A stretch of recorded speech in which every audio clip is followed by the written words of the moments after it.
Okay, I just did an update on the garden. I suppose I better do an update on the car as well. So, a few things have been happening, a lot of distractions. On the actual car, on the Riley, the exhaust is now pretty much done. That tailpipe may still need a bit of cutting, but given that's not actually exhaust pipe, which is usually aluminium coated steel, a lot of it is, I think, that was just mild steel, so I actually painted it today because it was a nice day. And I also found a couple of pinhole leaks in my muffler, which I discovered by the water coming out of them when you start the engine, which it's a little bit of a worry because obviously water inside the exhaust is what's going to rust it out, but that'll do for now. So I painted the tailpipe and I welded up the Brooklyn's muffler. I was looking at that oil leak, and the gearbox definitely was dripping a little bit, so I tightened that up, but I think that oil is actually coming out of the drain hole in the bottom of the bell housing, which is a little bit of a worry because that means it'll be oil coming past the rear main bearing. Now the bearings in this are just plain bushes, effectively. So there's kind of I'm trying to remember how it works. There's no sort of oil seal. There's actually a scroll there, I think. So I'm pretty sure these are always going to drip a little bit. I think that's just the nature of the vintage engines and the technology of the time. I'll keep an eye on it to make sure it doesn't drip too much, and this is probably one of the reasons why with cars like this it always talks about it gives sort of maintenance schedules and things you're supposed to do every time you drive it, and then every 3 months and every 6 months and every year. And it's always talking about checking the oil and the water levels and things like that.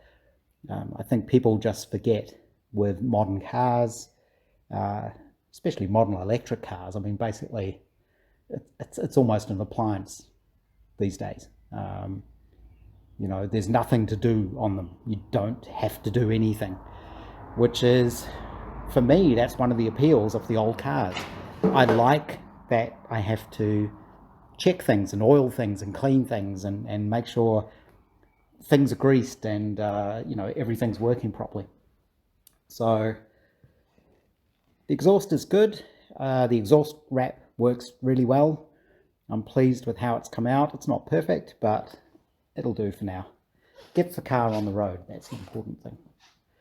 Let's see, what else? I did add a little catch can, which is my little tin there, just because I didn't want it leaking water everywhere. I don't think that's actually big enough if you ever want to take it on a track for actual track work. There's a minimum size, I can't remember what it is. I think that's about a half-litre tin, which may not be big enough, but it'll stop me leaving puddles in the street and on people's driveways, hopefully.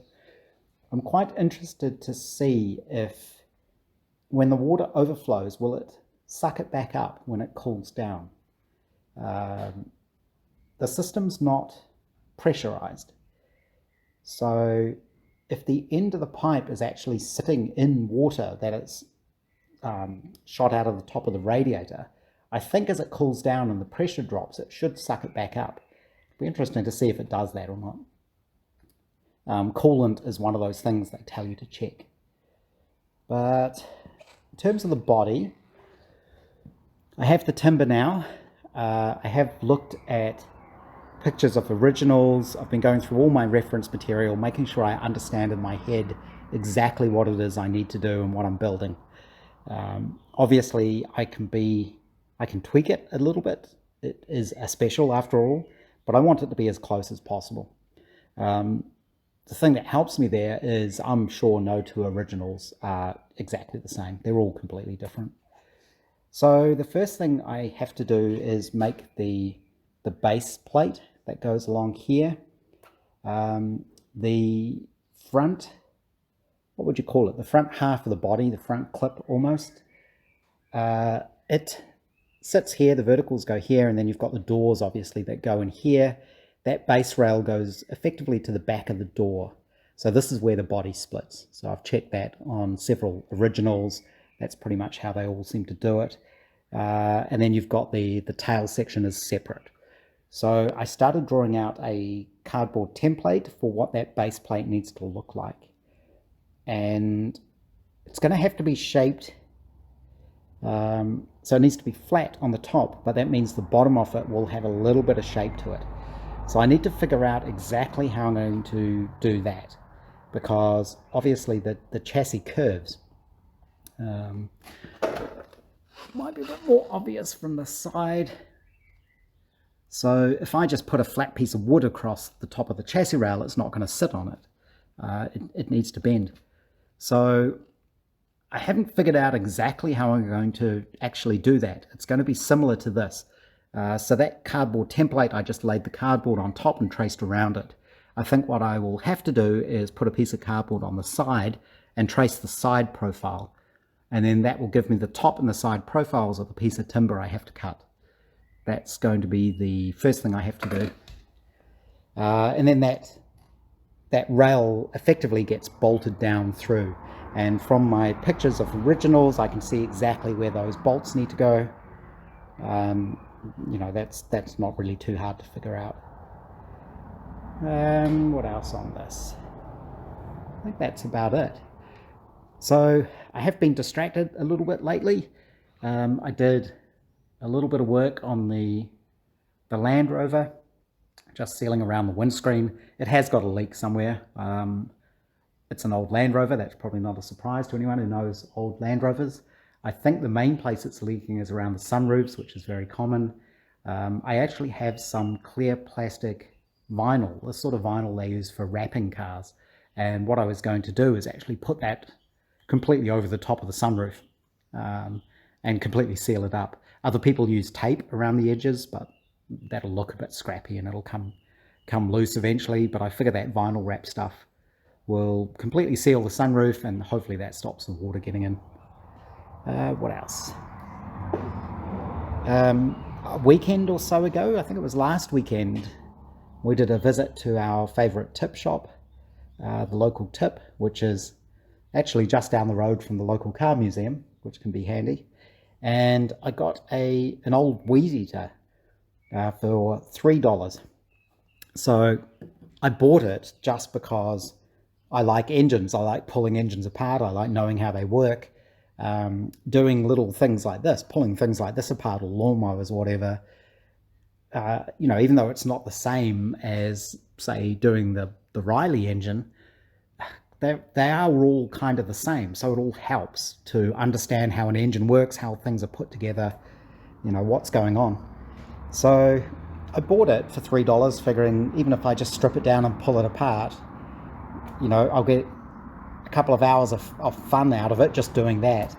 And I get a few interesting little bits and pieces to put on my shelves or around my garage walls. But it turns out the carburetor on this one had been fiddled with. I think this was the carburetor. It's missing one whole piece, the bit that goes on the bottom there.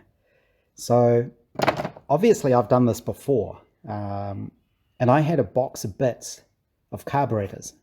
You know, this is some of them, some of the things I've had in the past. You know, I just like seeing how this stuff works. So, you know, nice little piston there, which is out of one of these sort of little two-stroke engines. So I figured, well, why don't I bolt one of those other carburetors on it and see what happens? So that's what I did. I just chucked that on there, and it pretty much works. It's not easy to start. I'm still fiddling with the settings on it, but basically I turned it into it's an engine on a stick, more or less. It does run. You can just hold it, you just fire it up, and you can work the throttle there. The reason the actual weed eater itself had been thrown out is there's normally a trigger down here, and that's plastic. There was a cable that went up here. The carburetor that was on it had the linkage on this side, so the cable went up here. and that plastic trigger was broken, and there was no easy way to fix that. I guess I could try 3D printing one, but I don't need another weed eater, so I've turned it into this little engine. I'm calling it a bookshelf engine, so I can just put it on one of my little shelves, and every so often you can come along and have a go at trying to fire it up, and it just runs. So I just like playing with little bits and pieces like that. And my gimbal just ran out of power, so hang on a sec. Okay, my gimbal battery went flat, so it'll be interesting to see how handheld compares. So that's where I'm at with that. We also, this weekend, because it's been the first good sunny weekend, we've been doing a lot in the garden. Charter's car, the last warrant, they mentioned there was rust on the underside, but they didn't exactly say where, so I had that all jacked up. I was looking underneath, I can't see what they're on about. I think a lot of these warrant of fitness places these days, VTNZs and places like that, sometimes they're just trying to look for things that are wrong. So I think I'll get her to take it to the local mechanic up the road. He's a proper old school mechanic. Get him to have a look at it, and he'll tell us what's really wrong with it or what really needs to be fixed. He told me about some rust on the firewall in the Landy, so I've been fixing that. Since we had the cars out, I cleaned everything. I didn't give them a proper wash, but I water blasted them. The poor old MG was covered in sawdust. And I've also got another distraction, which is that thing. So I think I've mentioned before, I've been thinking about what to do after I finish with cars. Obviously I've got my MGB, I've got the Land Rover, which I just poke around with. One thing I did on that, actually, which we can talk about, is the Land Rover, it was right around the point where the ODB ports on them, on cars, started becoming a bit more standardized. And this didn't have one. Well, actually, that's not true. It does have one. I don't think we're going to be able to see it. So the Land Rover does have a port. It has the right socket, which is kind of up there. You can just sort of see it. But it doesn't actually work as OBD2. So what it does have is it has its own engine management computer. I think it's a 14CUX, something like that. It's got a strange name. There is some open source software you can download that will read that computer and show you what's going on in the engine.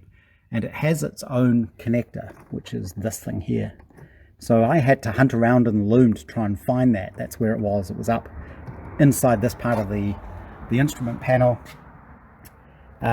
So to connect to that, it's a serial interface, and you need a special adapter. Obviously electronics is another one of my hobbies, so I made up my own adapter and basically got to the point where I could talk to the computer in the Land Rover, and really I just wanted to check if there were any error codes, which there weren't, so that was fine. So I've been working on that as well. And I think I've mentioned before, I don't want to restore the Land Rover, I just keep it going. I have my MGB, I've got my little Austin 7 over there, which is basically finished, but it's getting very difficult to get those on the road. The more important car is the Riley, so that's why I am focusing on that. This has to go through the low volume certification process, which the Austin, they tell me that has to as well, the same process. The Austin confuses them a little bit because the body isn't a replica of something, even though within the rules that should be fine. Because they're not used to it, it's hard finding people who can do it. And people have managed to get cars on the road by going to certain garages or going to certain people. but I've actually read through all the rules. I understand them pretty well. That isn't how it works. When they say it needs to go through low volume certification, that is actually correct, and that is how the rules are written if you go through them all. And I think they're slowly starting to pick up on that, because there is a car that was advertised in one of the local Austin Club magazines where it was on the road and it had warrant of fitnesses before, and then at one of the warrants they pulled it up and said, well, actually no, this car's modified, it has to go through low volume. That car was then being sold. They did mention that they had all the paperwork. As part of that process, you have to go to the Vintage Car Club and they have to say what the car is. That's not too bad. That's not too hard, that part of the process, because they're there to help you. But that car hadn't gone through the process and it was being sold without having gone through that process. And I wouldn't touch a car like that, to be honest.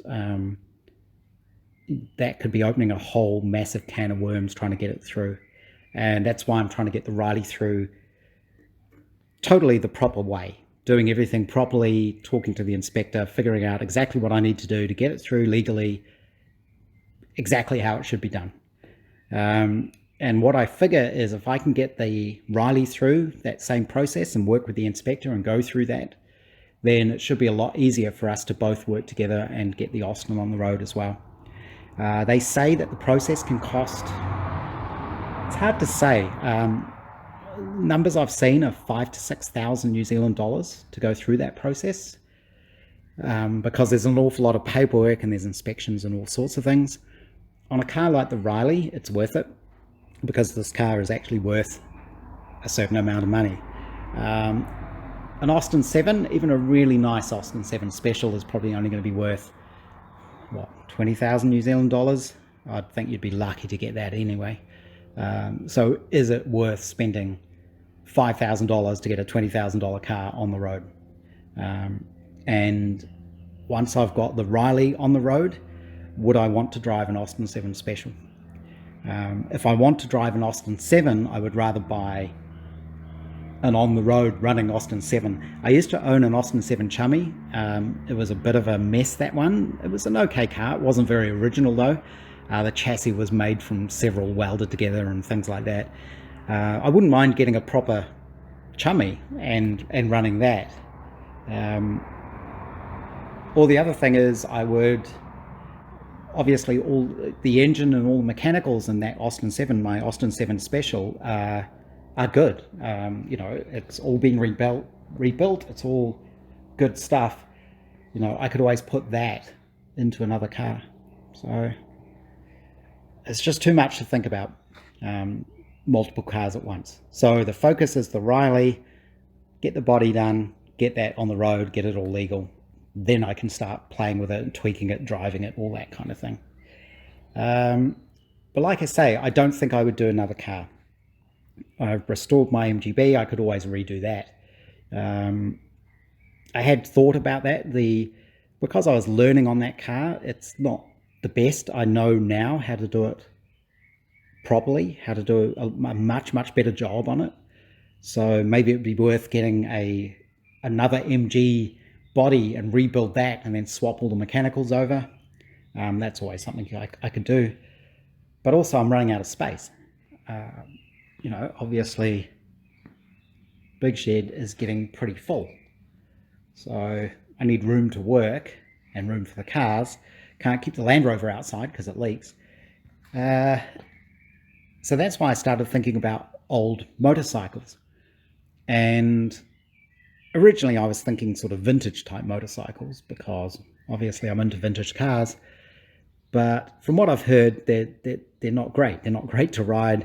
You know, it's going to be expensive to get parts and things. So a friend of mine suggested a 60s or 70s trials bike. I don't want to ride on the road. I don't have any interest in riding a motorcycle on the road. Maybe that'll change, I don't know. But I find it dangerous enough in little cars like the MGB, let alone on a motorcycle. So I just wanted something to learn about motorbikes and learn about restoring them as just another project, and something I can putt around the garden and I'm sure the farmer across the road will let me putt around his fields if I really want to, and take it for the odd dodgy ride up and down the road sort of thing, down to the beach. You're not actually allowed to ride on the beach, so I probably won't be doing that. But it was just thinking about another project. So my friend suggested the Spanish type bikes, the Bultacos and Bultacos Ossa, is it? I can't remember the other brands, Montesa, I think. But those are actually getting expensive and hard to find. And the other problem is all of the parts for those I would have to get from overseas. What I've learned doing the Riley here is it's getting really, really expensive these days to get parts. The cost of the parts themselves isn't too bad. Pretty reasonable. People are making these things. That's their living. They have to, charge a certain amount of money for parts, which is fine. That's good. I'm glad they're there to make it. But to get parts sent over from the UK now is getting ridiculously expensive. So the last lot of parts I got from the Riley register were parts for my headlamps, which are here. I actually have all the parts for these now to start restoring those. I'll mention that in a second. The register has the new glass, which is these. Not quite the same as the original pattern. The dimpling is a little bit different, but close enough. So I bought those and a few other little bits and pieces, including an exhaust manifold, and I think it was about a £90 order for the parts, and it cost me £70 for postage, which is just insane. They were extremely well packed. That's nothing to do with the Riley register. That's what it cost them to send me the parts. I wanted them sent, reasonably quickly and all very well packaged and that sort of thing, but it wasn't a large package. It wasn't heavy. It was well packed. It's just what it costs now to get parts sent from the UK. So I think I've mentioned before, I've probably moaned about this several times, if you order SU carburetor parts, for these things from the UK, I think the minimum postage from Berlin, even if you order one SU needle, which is literally a thing about that long, 3mm diameter, is about 25 quid. So it's just too expensive. So those bikes weren't really going to work. And then I ended up buying a book off Trade Me about trials bikes because I figured I must learn something about them. And the book arrived, and the chap who sold the book put a couple of business cards in with the package. And it turns out he has taken over a business that makes replica parts for these Kawasaki KT250s, which were a Japanese trials bike made in 1975 and 1976. So obviously 250cc. I really know nothing about motorcycles, so this is all completely new to me. But from what I can understand, it wasn't a brilliant trials bike. It was designed by a guy called Don Smith, who was a British trials rider, very successful rider, I think. So he actually had input into designing the bike, but it's not a bad bike. Apparently what happened though was a lot of these came to New Zealand and they were actually sold as farm bikes. Obviously New Zealand has a lot of farms, and this would have been one of those. And because there were a lot of them here, there's a lot of parts available here, and people are actually still making a lot of the parts for these. So I ended up chatting to the guy I bought the book from and just sort of said to him, well, if I was looking for a bike as a project, who could I talk to? Where would I look for something like that? And he said, well, I happen to have this KT250 project bike that I'm looking to sell. Would you be interested? So we ended up chatting about it and we did a deal, and this is what I ended up with. So it's all mostly there. The seat isn't there. It came with some new parts, and there's some other new parts to to still be delivered. But it is pretty original, and some of the original bits that are hard to find are still actually on it. So the little hub-mounted speedometer down there showing 4,000 miles, I guess. I think it's in miles. Yeah, it is actually in miles per hour. It's got the original horn, the lamps. It has been modified a little bit. I think the kickstand's been modified, and I think this clutch lock thing is a modification. I'm not sure. That's the headlamp switch. That's broken, but it's got the run stop switch.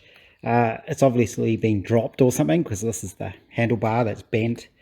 The fuel tank's got surface rust, but the inside of it's clean. It's got a few dings and things, so I'm sure I can figure out a way to pull those out. Yeah, it's all there. It all seemed to work. The tires are shot, obviously. I don't think the clutch is working, because if I put it in gear and pull the clutch in, I can't move it. I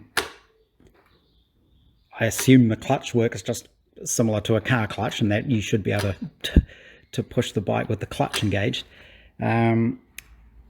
Which, yeah, I'm sure it's like that, because it actually mentions in the manual. That's the other good thing.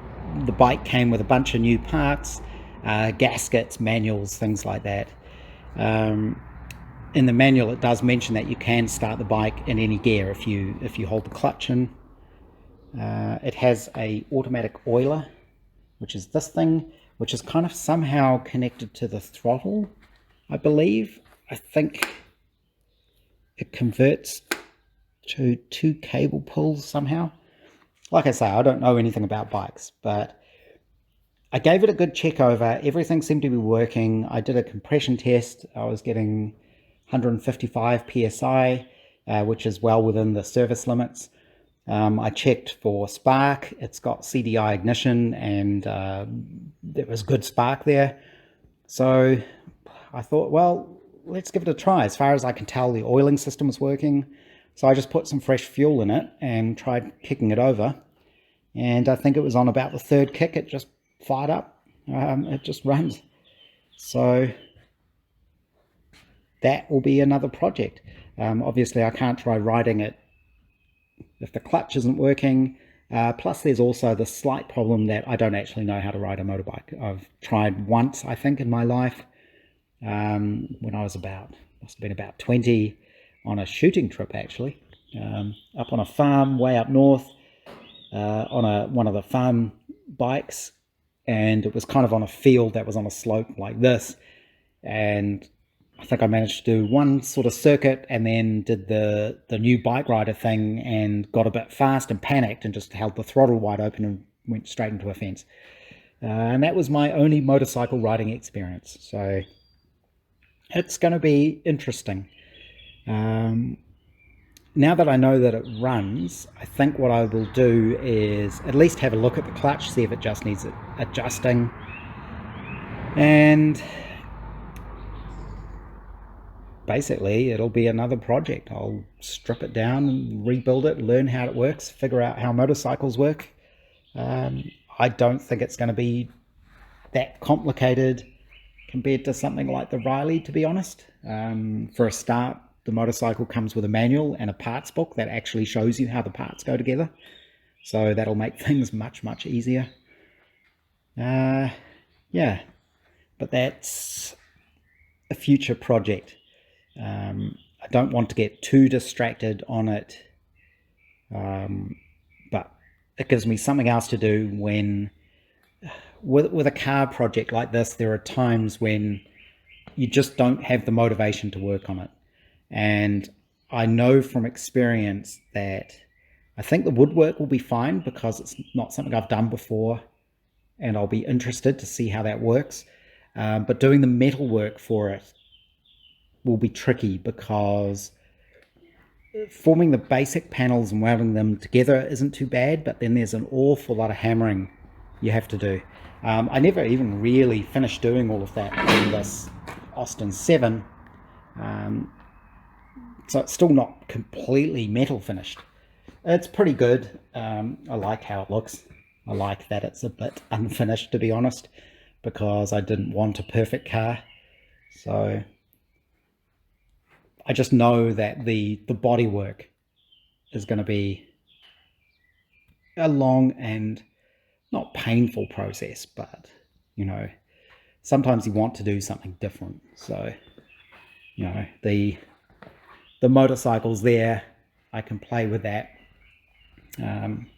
I did have to buy this little lift thing, which I figured was a good idea to get it off the ground. I'll have a look at the clutch mechanism and just see what the story is there. But other than that, I figure you just start stripping it all down, take lots of photos as you go, clean everything up, put it all back together. Can't be that hard. It's only got 2 wheels. I mean, at least half as hard as a car. But I have to figure out, well, what do you do about rust and this sort of stuff? Do you get, I think you get these re-chromed or something. You get it cleaned up and machined and re-chromed. I don't know. Oh, that's what I have to learn. So I think that's it.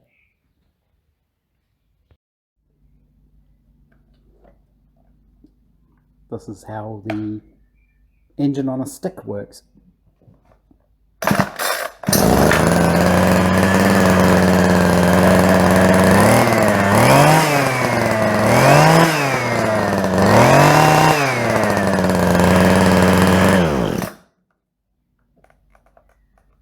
Oh, it's good to go on a bookcase somewhere.